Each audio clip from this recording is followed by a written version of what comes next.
ও মুসলমান, কোরআনকে অপমান করবে, কোরআনকে জমিন থেকে উৎখাত করার ব্যবস্থা করবে, আর আপনি মসজিদে বসে তাসবিহ টিপবেন, সুবহানাল্লাহ পড়বেন, নফল নামাজ পড়বেন, আপনার মুসলমানিত্বের কোনো দাম নাই।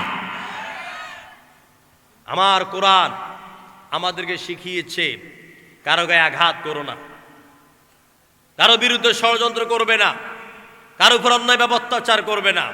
কিন্তু কেউ যদি আমার কোরআনের গায়ে আঘাত করে, কোরআনকে অপমান করে, কোরআনকে জমিন থেকে বিদায় করার কোন হীন চক্রান্ত চালায়, আপনারা কি তাকে ছেড়ে দিবেন? হতে পারে আমার বাবা, হতে পারে আমার ভাই, কিন্তু তখন আমার বাবার ভাইয়ের সাথে আমার সম্পর্ক থাকবে না। ঈমানের কারণে তার বিরুদ্ধে আমাকে অস্ত্র ধারণ করতে হবে বদর যুদ্ধের মতো। এই জন্য কোরআন আমার রূহ। এই কোরআনের জন্য যারা শাহাদাত বরণ করেন তাদের মর্যাদা কি জানেন? খুব ভালো করে একটা কথা শুনে নেন। যেহেতু রূহ শব্দের কথাটা এসেই গেছে, কোরআন আমাদের দিল, কোরআন আমাদের রূহ। আপনারা বলেন তো, মানুষ যখন মারা যায়, শুনতেছেন কথা, মানুষ যখন মারা যায় তখন মানুষের রূহটা বের হয়ে যায়, যায় কিনা? আচ্ছা, রূহটা কি? ইয়াসআলুনাকা আনির রূহ কুলির রূহু মিন আমরি রাব্বি। হে নবী, লোকেরা আপনাকে প্রশ্ন করে রূহ কি, আপনি বলুন রূহ হচ্ছে আমার আল্লাহ পাকের একটা অর্ডার, একটা আদেশ। এখন মানুষ যখন মারা যায় রূহটার অবস্থা কি হয়? হযরতে আবু বকর সিদ্দিক রাদিয়াল্লাহু তাআলা আনহুকে প্রশ্ন করা হলো, আচ্ছা ভাই আবু বকর, আপনি বলুন যে মানুষের যখন রূহ বের হয়ে যায় তখন রূহটা কোথায় যায়? সাইয়েদনা হযরত আবু বকর জবাব দিয়েছেন যে রূহটা মানুষের মৃত্যুর পরে রূহটা 7 জায়গায় যায়। কয় জায়গায়? কথা বলেন, কয় জায়গায়? 7 জায়গায় রূহ চলে যায়। এক, নবী রাসূলদের রূহ চলে যায় জান্নাতুল আদনে। কোথায় যায়? জান্নাতুল আদনে নবী রাসূলদের রূহ চলে যায়।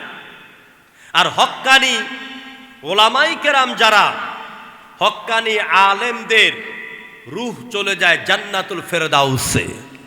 সুবহানাল্লাহ কইতেন না? থাকে না, রেখে দেন। হক্কানি আলেমদের রূহ কোথায় যায়? জান্নাতুল ফেরদাউসে।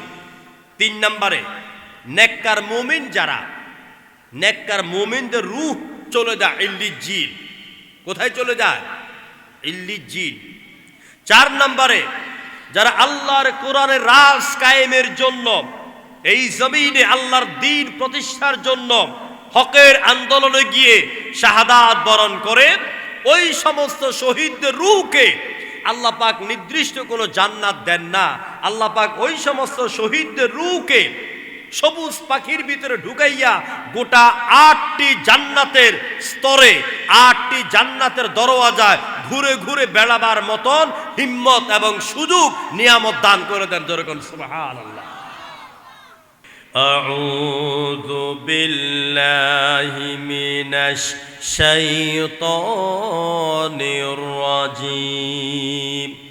বিসমিল্লাহির রহমানির রহিম। তাবারাকাল্লাযী নাযালাল ফুরকানা আলা আবদিহি লিয়াকুনা লিল আলামিনা নাযীরা। الذي له ملك السماوات والأرض ولم يتخذ ولدا ولم يكن له شريك في الملك وخلق كل شيء فقدره تقديرا। সূরা আল ফুরকান, মহাগ্রন্থ আল কোরআনে কারীমের মধ্যে এমন একটি গুরুত্বপূর্ণ সূরা, এটি হচ্ছে 114টি সূরার মধ্যে 25 নম্বর সূরা। এই সূরার মধ্যে রয়েছে 77টি আয়াত এবং 6টি আয়াত, 6টি রুকু, 77টি আয়াত। এই সূরাটি অবতীর্ণ হয়েছে পবিত্র মক্কা আল মুকাররমায়। আমরা জানি কোরআনের মধ্যে সূরা রয়েছে দুই প্রকার। কয় প্রকার? একটি হচ্ছে মাক্কি, আরেকটি হচ্ছে মাদানি। কথা বলেন, একটি হচ্ছে মাক্কি, আরেকটি হচ্ছে মাদানি। এই সূরাটি মাক্কি সূরা। নবীজির মক্কি জীবনে আল্লাহ পাক এই সূরাটিকে অবতীর্ণ করেছেন। এই সূরার মৌলিক বিষয়বস্তু এবং নাজিলের প্রেক্ষাপট, এই দুটি কথা খুব ভালো করে মনে রাখবেন। এই সূরাটি নাজিল হয়েছে তখন যখন মুসলমানদের উপরে অত্যাচার চলছে, নিপীড়ন চলছে। মুসলমানদেরকে আরবের নেতারা, মক্কার বড় বড় নেতারা, রাষ্ট্রীয় নেতারা টাকা পয়সার লোভ দেখিয়ে, নারীর লোভ দেখিয়ে, ইমানের রাস্তা থেকে, কোরআনের পথ থেকে বিভিন্ন প্রলোভন দেখিয়ে তাদেরকে দূরে সরাবার জন্য হাজার রকমের বহুমাত্রিক ষড়যন্ত্র লিপ্ত হয়েছে। তখনই আল্লাহ পাক এই সূরাটি নাজিল করেন। এই সূরার মৌলিক বিষয় তিনটি: এক, তাওহীদ; দুই, রিসালাত; তিন নম্বরে আখিরাত। এই তিনটি বিষয়কে দিয়ে আল্লাহ পাক গোটা সূরাটাকে সুন্দরভাবে, পরিপাটিভাবে, সুচারুভাবে সাজিয়েছেন। জোর করে আলহামদুলিল্লাহ। সূরা আল ফুরকানের ধারাবাহিক তাফসীর যদি শুরু করি, তাহলে এই সূরার উপরে প্রতিদিন 2 ঘন্টা কথা বললেও 5 দিন সময় লাগবে। অতি সংক্ষেপে বললে 5 দিন সময় লাগবে। আর এই সূরাটির তাফসীর যদি লেখা হয়, মনে রাখবেন কোরআনে কারীম সেই কিতাব, এই যে আমার হাতে দেখতে পাচ্ছেন, এটা একটা কিতাব। এটা কি? কথা বলেন না, একটা কিতাব। এটা শুধু একটা কিতাব নয়, এই কোরআনের মধ্যে যতগুলি অক্ষর আছে, 29টি অক্ষর, এক একটি অক্ষর, এক একটি হরফের উপর যদি ব্যাখ্যা লেখা শুরু করা হয়, তাহলে এক একটি কিতাব, এক একটি অক্ষরের ব্যাখ্যা হয়ে যাবে এক একটা কিতাব। এক একটি শব্দের উপর যদি তাফসীর শুরু করা হয়, এক একটি শব্দ দিয়ে কয়েক খণ্ড তাফসীর হয়ে যাবে। এক একটা বাক্যের উপর যদি তাফসীর লেখা শুরু করে দেওয়া হয়, কয়েক খণ্ড তাফসীর লেখা হয়ে যাবে। আর এক একটা সূরার উপরে যদি তাফসীর লেখা হয়, তাহলে কয়েক খণ্ডের তাফসীর হয়ে যাবে। বিশাল কিতাব। এই কিতাবের আলোচনা শুরু করা যায়, শেষ করা যায় না। আসুন তেলাওয়াতকৃত আয়াতের অনুবাদ নিচে দিয়ে দেন। তেলাওয়াতকৃত আয়াতের অনুবাদ আমরা জেনে নেই। আল্লাহ পাক কি বলছেন? তাবারাকাল্লাযী নাযালাল ফুরকানা আলা আবদিহি লিয়াকুনা লিল আলামিনা নাযীরা। তাবারাক, অতীব বরকতপূর্ণ সেই মহান সত্তা, যিনি ধীরে ধীরে ফুরকান অবতীর্ণ করেছেন আলা আবদি, তার বান্দার উপরে। কেন? লিয়াকুনা লিল আলামিনা নাযীরা, যাতে করে তিনি এই কিতাবের উপরে ভিত্তি করে গোটা পৃথিবীবাসীকে, গোটা বিশ্বকে সতর্ক করে দিতে পারেন। আল্লাযী লাহু মুলকুস সামাওয়াতি ওয়াল আরদ, তিনি সে আল্লাহ, নবমণ্ডল সমূহে আর এই পৃথিবীতে রয়েছে যার রাজত্ব।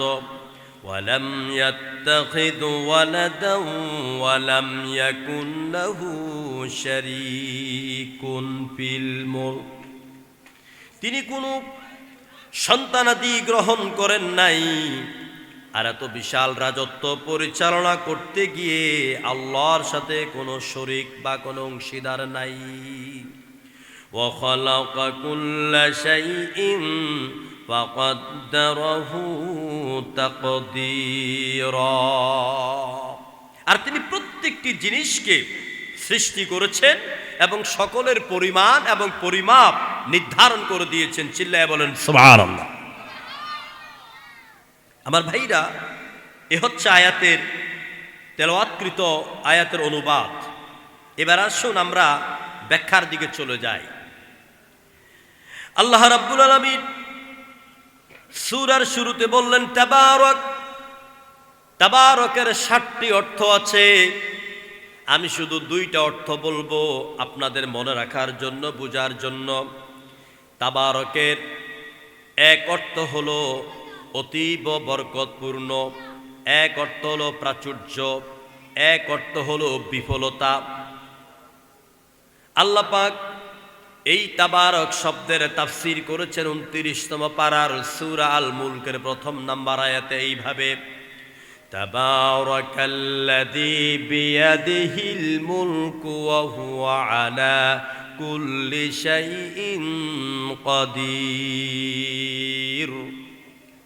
অতীব বরকতপূর্ণ, অতীব ক্ষমতা সম্পন্ন সেই মহান আল্লাহ, যার হাতের মুঠায় রয়েছে গোটা রাজত্ব। জোরে করে আল্লাহু আকবার। আকাশ এবং জমিনের রাজত্বের চাবিকাঠি কার হাতে? জোরে বলতে হবে ভাই। এটা তো ঈমানি জবাব, এটা তাওহীদি চেতনার জবাব, এটা আকীদার জবাব। আপনাদেরকে গলা ফাটাইয়া এই প্রশ্নের জবাব দেওয়া উচিত ছিল। কারণ আজকে আমরা ডানে তাকাই, বামে তাকাই, আমরা যেই দিকে তাকাই আজকে আমরা দেখতে পাচ্ছি দুনিয়ার খোদাদ্রোহী কিছু নাস্তিক, কিছু মুরতাদ, যারা আল্লাহর উপরে পূর্ণ ঈমান আনে না, ওই সব লোকেরাই মনে করে সমস্ত ক্ষমতার মালিক আমরা।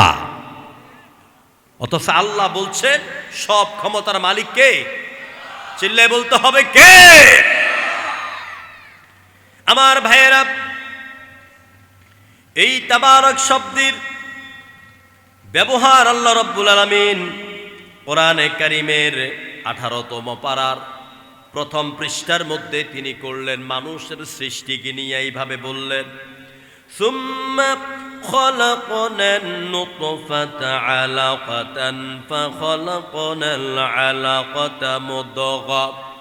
এই আয়াতের ভিতরে আল্লাহ পাক মানব সৃষ্টির কথা বললেন।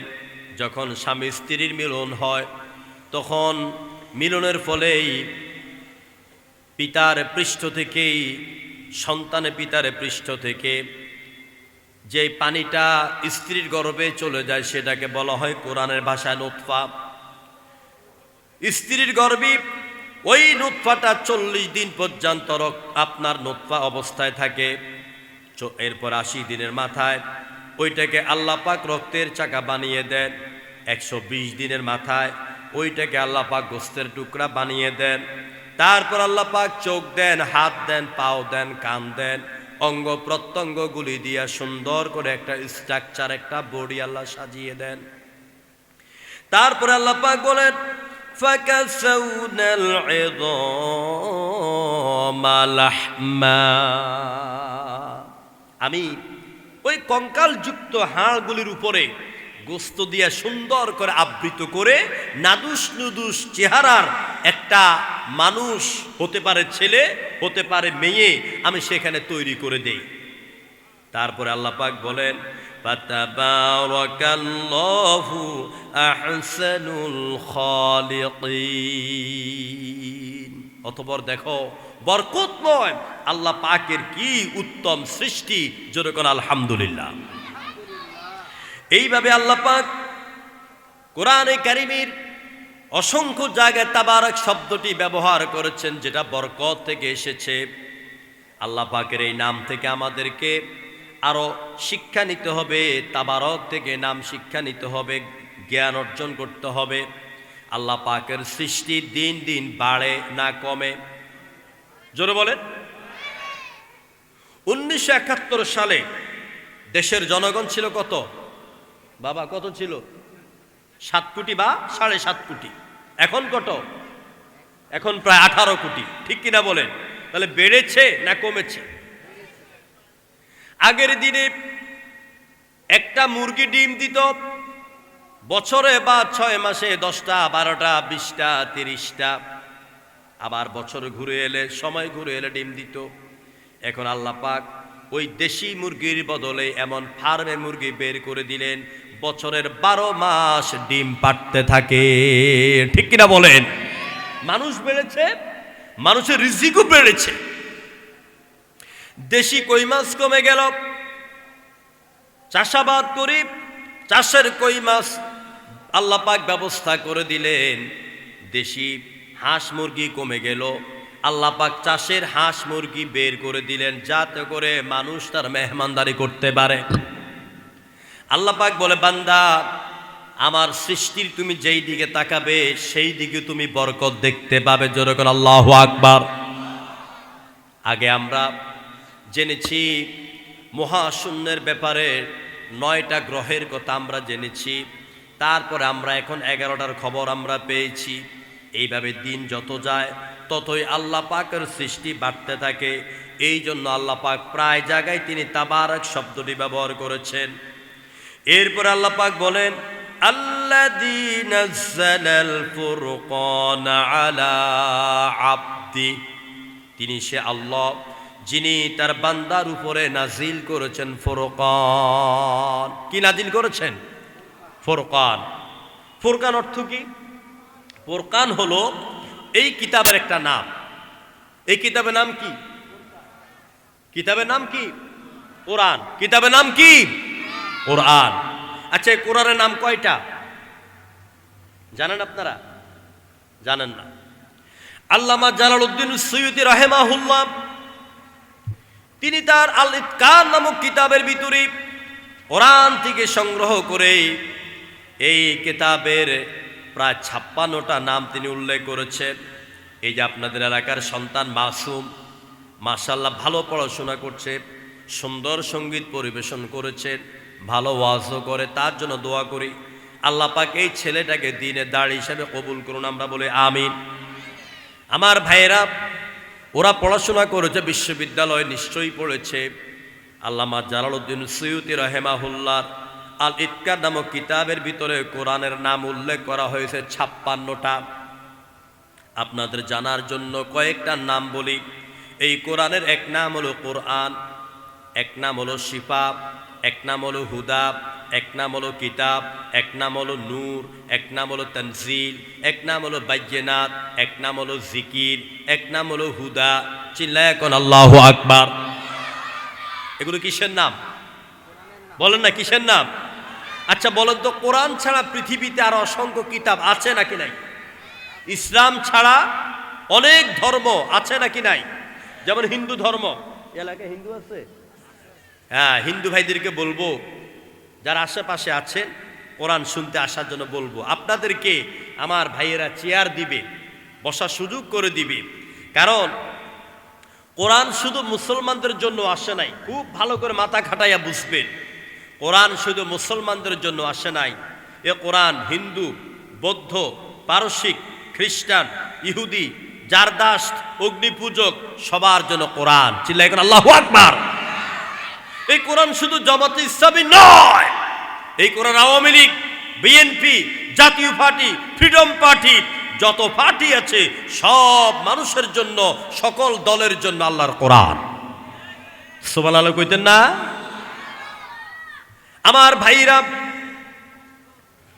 অন্যান্য ধর্মের যেমন নাম আছে, ওদের ধর্মীয় কিতাবও আছে। ধর্মীয় কিতাবগুলির নাম হলো যথাক্রমে ত্রিপিটক, বেদ, বাইবেল, জিনাবেস্তা, উপনিষদ, মহাভারত, রামায়ণ, ভগবত গীতা, ঋগ্বেদ, অথর্ববেদ, যজুর্বেদ, সামবেদ।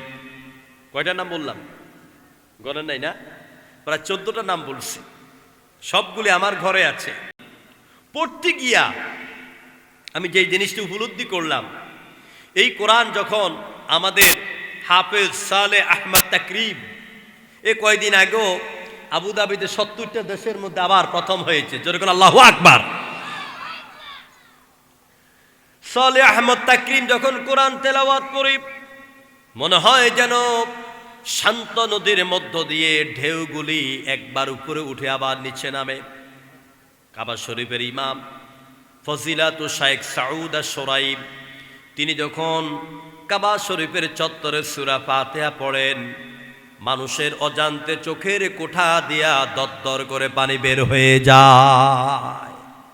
কি সুন্দর তেলাওয়াত! আপনারা কি শুনেছেন? সাউদা সুরাইমের তেলাওয়াত ইউটিউবে শুনবেন আপনারা, কি সুন্দর তেলাওয়াত। আমরা গত মাসে অক্টোবরে সাউদা সুরাইম সহ মদিনা বিশ্ববিদ্যালয়ে আমাদের একটা প্রোগ্রাম ছিল, মদিনা বিশ্ববিদ্যালয়। সেখানে আলহামদুলিল্লাহ একটু বসার সুযোগ আল্লাহ পাক করে দিয়েছিলেন। তো সাউদা সুরাইম সেখানে তেলাওয়াত করেছেন, কি দারুণ তেলাওয়াত। অনেকটাই এরকম করেন, আলহামদুলিল্লাহি রাব্বিল আলামিন আর রহমানির রহিম মালিকি ইয়াউমিদ্দিন ইয়্যাকা না'বুদু ওয়া ইয়্যাকা নাস্তাঈন اهدنا الصراط المستقيم صراط الذين أنعمت عليهم غير المغضوب عليهم ولا الضالين।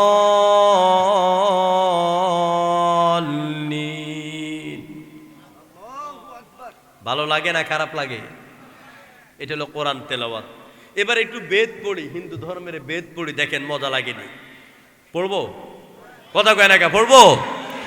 হোতার মিন্দ্র মহাসুরিন্দ্র অল্লং জ্যেষ্ঠং শ্রেষ্ঠং পরমং ব্রহ্ম অল্লাম রহস্যল্ল কাং বরস্য নির্ঘাতকম। মজা লাগে? কোন মজা লাগে? লাগবে না, এটা তো মানুষের তৈরি করা। আর একটু আগে যেটা পড়লাম সেটা কার কালাম? জোর বল, কার কালাম? আল্লাহ নাম নিতে কষ্ট হয়? সবাই একটু জিকির করেন, লা ইলাহা ইল্লাল্লাহ, জোরে লা ইলাহা।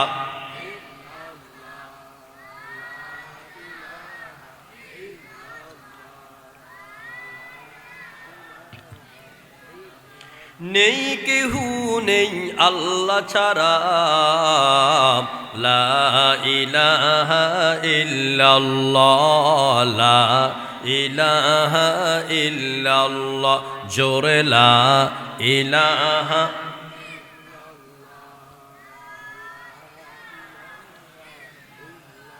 পাখির গানে গানে,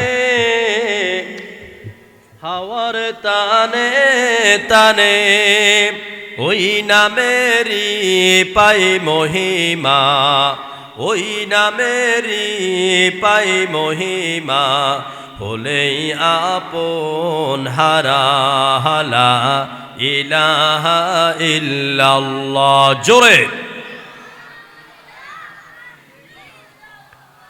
লা ইলাহা ইল্লাল্লাহ, লা ইলাহা।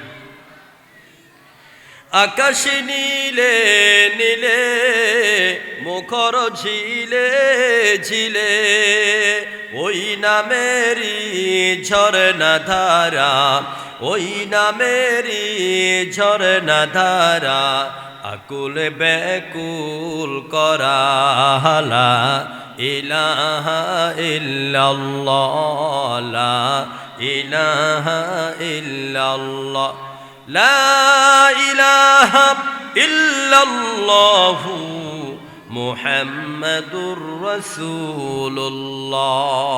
জোরে পড়েন সাল্লাল্লাহু। আমার ভাইরা, তো আমি বলতেছিলাম কোরআন নিয়ে কথা। নাজ্জালাল ফুরকান, আল্লাহ পাক ফুরকান অবতীর্ণ করেছেন। কোরআন যেমন একটা নাম, ফুরকানও কোরআনের আর একটা নাম। এখন ফুরকান কাকে বলে? তাফসির আজওয়াউল বায়ানের ভিতরে এর অর্থ করা হলো এইভাবে, আল ফারিকু বাইনাল হাক্কি ওয়াল বাতিল। ফুরকান বলা হয় ওই কিতাবকে যা সত্য এবং মিথ্যার মধ্যে পার্থক্য করে দেয়। যেরকম সুবহানাল্লাহ। অর্থাৎ কোরআন হচ্ছে, কোরআন এমন একটি কিতাব, এটা বলে দেয় এটা হলো সত্যের পথ, এটা হলো মিথ্যার পথ, এটা হলো হক, এটা হলো বাতিল, এটা খাওয়া যাবে, এটা খাওয়া যাবে না, এটা করা যাবে, এটা করা যাবে না, এটা ধরা যাবে, এটা ধরা যাবে না। এরকমভাবে পার্থক্য করে দেয় যে কিতাব হক এবং বাতিলের মধ্যে, সেই কিতাবকে বলা হয় ফুরকান। সেই কিতাবের নাম কি? সেই কিতাবের নাম হলো ফুরকান। প্রিয় ভাইরা, এখন আমরা যে কোরআনকে বলি এটা একটা কিতাব। কিতাব কাকে বলে খুব ভালো করে আজকে মুখস্থ করে নেন। কিতাব বলা হয় যা মানুষের পথ নির্দেশের জন্য আল্লাহর পক্ষ হতে রাসূল করিম সাল্লাল্লাহু আলাইহি ওয়াসাল্লামের উপর অবতীর্ণ হয়েছে, তাকে বলা হয় কিতাব। কেউ বলে না বাংলা কিতাব, কেউ বলে না ইংরেজি কিতাব, কেউ বলে না উর্দু কিতাব। কিতাব কিন্তু সব বই কিতাব নয়। কিতাব বলা হয় সেই কিতাব, সেই বইকে যেটা আল্লাহর পক্ষ থেকে আল্লাহর নির্দেশনামা দিয়া রসুলের কাছে অবতীর্ণ করা হয়, সেটার নামই হলো কিতাব। আমার ভাইয়েরা, নবুয়ত এবং তাওহীদের পূর্ণতা এই কিতাবের ভিতরে আল্লাহ পাক দিয়েছেন। আল্লাহ রাব্বুল আলামিন এই কোরআন দিয়ে পৃথিবীর মানুষকে পথ দেখাবার চেষ্টা করেছেন। কোরআন মানুষের জন্য আলোকবর্তিকা। এই কোরআন যদি পৃথিবীতে না আসতো তাহলে পৃথিবীর মানুষগুলি অন্ধকারে ডুবে যেত। যখন এই সমাজে কোরআন আসে নাই, দেখুন আরবের চিত্র, আরবের সমাজ লক্ষ্য করেন। এই আরবের সমাজে যখন কোরআন আসে নাই তখন আরবের মক্কার অবস্থা কি ছিল? পিতা যখন মারা যেত উপযুক্ত ছেলে তার মাকে বিয়ে করত, জোরকর নাউজুবিল্লাহ। ভাই তার বোনকে বিয়ে করত, স্বামী তার স্ত্রীকে দাবা খেলতে গেলে, তাস খেলতে গেলে, জুয়া খেলতে গেলেই, জুয়া খেলা যখন হেরে যেত, পকেটের টাকা কড়ি যখন শেষ হয়ে যেত, তখন স্ত্রীকে 3 দিনের জন্য 5 দিনের জন্য অন্য পুরুষের কাছে বর্গা দিয়ে দিত, এটার বিনিময়ে আমি তোর সাথে জুয়া খেলবো। জোরকর নাউজুবিল্লাহ। আমার মা বোনেরা খুব ভালো করে শুনেন, আরবের সমাজে আপনাদের কোনো ইজ্জত ছিল না, কোনো সম্মান ছিল না। ওই সময়কার নিকৃষ্ট স্বামীগুলি নিজের স্ত্রীর পেটে যখন 6 মাস কিংবা 7 মাসের বাচ্চা আসতো, তখন তারা বাড়িতে ঘরের ভিতরে একটা ভালো ভোজনের আয়োজন করত, খাবারের আয়োজন করত, খাসি দুম্বা সুন্দর করে রান্না করত, নর্তকীদেরকে আনতো, গানের আয়োজন করত। ওই গানের মধ্যখানে নিজের প্রেগনেন্ট স্ত্রীকে আনতো আর বন্ধুদের হাতে ধারালো ছুরি দিত। আল বেদায়া ওয়া নেহায়ার 8ম খণ্ডের ভিতরে লেখা হলো, ওই আরবের মক্কার পৈশাচিক সেই গুরুত্বপূর্ণ ইতিহাস তুলে ধরা হলো। ওই সময় গর্ভবতী নারীকে এনে হাত পাও বাঁধত, বন্ধুদের হাতে ছুরি দিত, আর গর্ভবতী স্ত্রীর পেট কেটে বাচ্চা বের করে এদের উপর নৃত্য নাচত, গান গাইত। ওই স্ত্রী আর পেটের সন্তানকে পা দিয়া মাড়াইয়া হত্যা করত। কঠিন এক সমাজ যখন বিরাজ করছিল, মানুষের জীবন নিরাপত্তা ছিল না, সম্পদ নিরাপত্তা ছিল না, ইজ্জত নিরাপত্তা ছিল না, নারীদের বেঁচে থাকার কোনো অধিকার ছিল না, ওই সমাজে আল্লাহ পাক কোরআন পাঠালেন। কেন পাঠালেন বলে দিচ্ছেন আল্লাহ পাক এইভাবে। আল্লাহ পাক বলেন, নবী গো, আমি আপনার কাছে কোরআনটা এই জন্য দিলাম যাতে করে আপনি এই কোরআনের আলোকে মানুষকে অন্ধকার থেকে বের করে আলোর দিকে আনতে পারেন। ইয়াহদি বিহিল্লাহু মানিত্তাবা'a রিদওয়ানাহু সুবুলাস সালাম ওয়া ইউখরিজুহুম মিনাজ-যুলুমাতি ইলান নূর।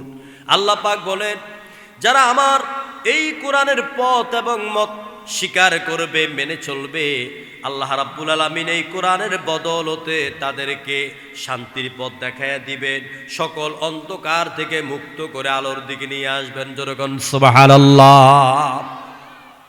আজকে আমার দেশের দিকে তাকাইয়া দেখেন, মানুষের জীবনে কোনো নিরাপত্তা নাই, সম্পদের কোনো নিরাপত্তা নাই। আজকে মায়ের সামনে থেকেই মেয়েকে তুলে নিয়ে যায়, ধর্ষণ করে, ঠিক মতো তার কোনো বিচার পাওয়া যায় না। জোরে বলেন ঠিক কিনা? এই অবস্থা থেকে আপনারা কি মুক্তি চান? এই সমাজে, এই দেশে নারীরা তাদের ইজ্জত, সম্ভ্রম, এগুলির অধিকার মানুষ ফিরে পাক, আপনারা কি চান? আজকে যৌতুকের জন্য নারীদের উপর অত্যাচার করা হয়, আজকে নারীদেরকে বিভিন্নভাবে অত্যাচার করা হয়, নির্যাতন করা হয়, নারীরা আদালতে গেলে বিচার পায় না, ওরা টাকা দিয়ে তারা কোনো রকম পার পেয়ে যায়। সেজন্য আজকের এই সমাজে মায়েদের বোনদের অধিকার যদি প্রতিষ্ঠা করতে হয়, অসহায় মানুষ যদি সুন্দরভাবে বেঁচে থাকার চিন্তা করতে হয়, তাহলে আপনাদের খেদমতে আমি আরজ করতে চাই, যেই কোরআন আল্লাহ পাক তার নবীর উপর অবতীর্ণ করেছেন, আমাদেরকে এই কোরআনের সমাজ এবং রাষ্ট্র গঠনের জন্য সিদ্ধান্ত নিতে হবে। জোরে বলুন ঠিক কিনা? এই কোরআনের সমাজ এবং রাষ্ট্র গঠনের জন্য আমাদেরকে ঐক্যবদ্ধ আন্দোলন গড়ে তুলতে হবে। আজ আমার আলেম সমাজ অনৈক্য হওয়ার কারণে বাতিলেরা আমাদেরকে গণছে না, আমাদেরকে মূল্যায়ন করছে না। আমার বিশ্বাস, সমস্ত পীর মাশায়েখ যদি খানকা থেকে বের হয়ে যায়, সমস্ত উলামায়ে কেরাম যদি নিজস্ব গণ্ডি থেকে বের হয়ে যায়, সবাই ঐক্যবদ্ধ হইয়া আল্লাহু আকবার স্লোগান তুললে আগামী দিনের সংসদ হবে, আদালত হবে, সচিবালয় হবে, মন্ত্রণালয় হবে, আল্লাহর কোরআনের চিল্লায় বলেন ঠিক কিনা? এই বাংলার জমিন আল্লাহর কোরআন দিয়া চালু হোক। এই বাংলাদেশের সচিবালয়, মন্ত্রণালয়, সংসদ কোরআন দিয়ে পরিচালিত হোক। কারা কারা চান দুহাত তুলে আল্লাহকে দেখান।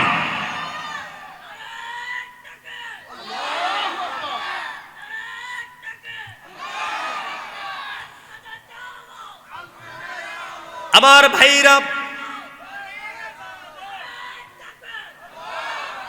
আমার বন্ধুগণ, যেই কিতাব আল্লাহ পাক তার নবীর উপরে অবতীর্ণ করেছেন, এই কিতাব যদি মানে দুনিয়াতে শান্তি, পরকালে মুক্তি। এবারে আসুন, যারা এই কিতাব মানে না, এই কোরআনের দাওয়াত যারা শুনেও শুনে না, এই কোরআনের কথা শোনার পরে যারা মুখ ঘুরিয়ে নেয়, এরকম একটি সম্প্রদায় আমাদের সমাজে আছে নাকি নাই? যেরকম আছে না নাই? এরা কিন্তু নামে মুসলমান, এদের মাথায় টুপি আছে, মুখে দাঁড়ি আছে, হাতে তসবি আছে, গায়ে লম্বা পাঞ্জাবিও আছে, তাহাজ্জুদে নামাজও পড়েন, কিন্তু মসজিদের খতিব সাহেব যখন জুমার দিন কোরআন থেকে হক কথাগুলি, আল্লাহর আইনের কথা বলে, তখন তাদের চুলকানি শুরু হয়ে যায়।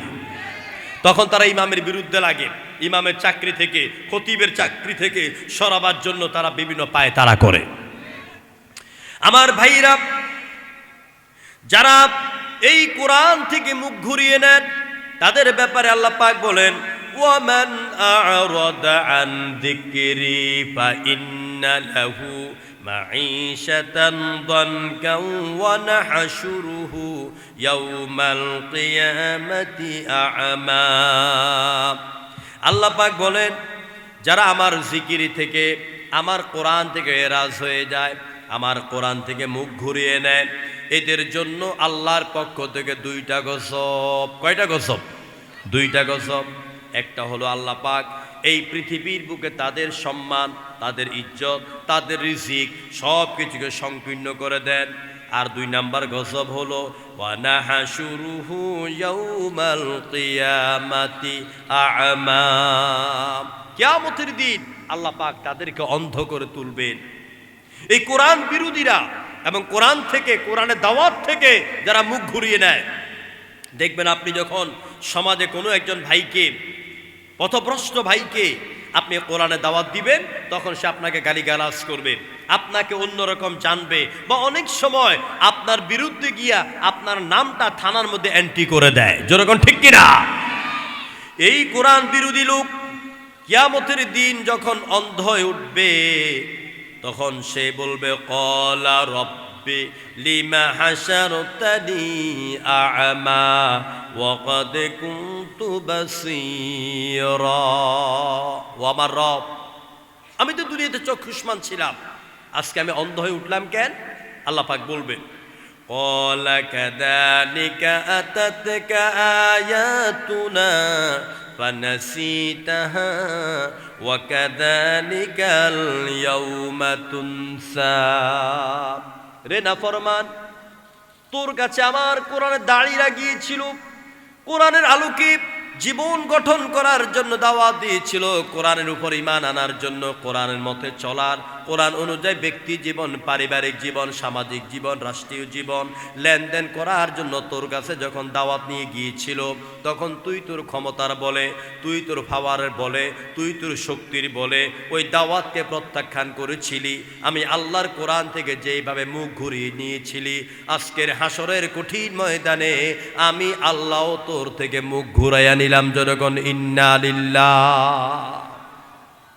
সেদিন আল্লাহ যদি মুখ ঘুরিয়ে নেন কারো থেকে, বাঁচার উপায় আছে ভাই?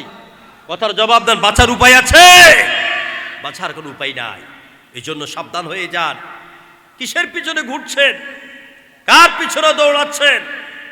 কোরআনটাকে এখনো বুঝতে পারেন নাই?